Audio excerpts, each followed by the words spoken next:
Hello friends, स्वागत आहे तुमचं आपल्या नवीन व्हिडिओमध्ये. आपण आपल्या व्हिडिओमध्ये MPSC राज्यसेवा तसेच कंबाईन 2027साठी डेलीचे टॉप 5 करंट अफेअरचे MCQ बघत असतो. त्यासोबतच त्या MCQबद्दल काही स्टॅटिक पोर्शन असला तर तो देखील कव्हर करत असतो. तर चला तर सुरुवात करूया.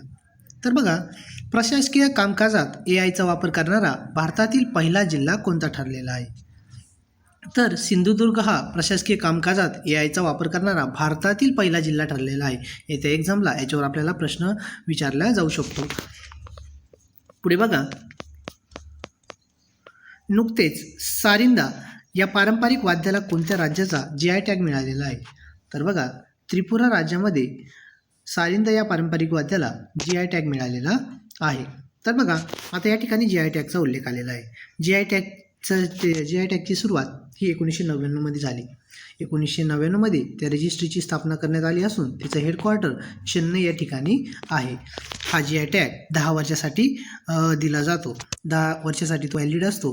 व सोबतच 2004-05मध्ये दार्जिलिंगचा चहा आणि महाराष्ट्रातील सोलापुरी चादर हे उत्पादन पहिले GI टॅग मिळालेले भारतातील आणि महाराष्ट्रातील पहिले वस्तू ठरलेली होती, ज्यांना पहिल्यांदा GI टॅग मिळालेला होता. भारतामध्ये दार्जिलिंगचा चहा आणि महाराष्ट्रामध्ये सोलापुरी चादर.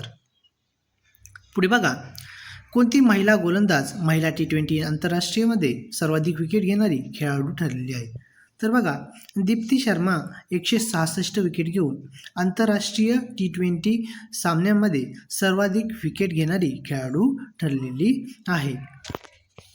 आता बघा, दीप्ती शर्माबरोबर बद्दल अधिक माहिती लक्षात ठेवायची झाली तर आत्ता जो वर्ल्ड कप झाला 50-50 तेव्हा आपण भारताने जिंकलेला आहे.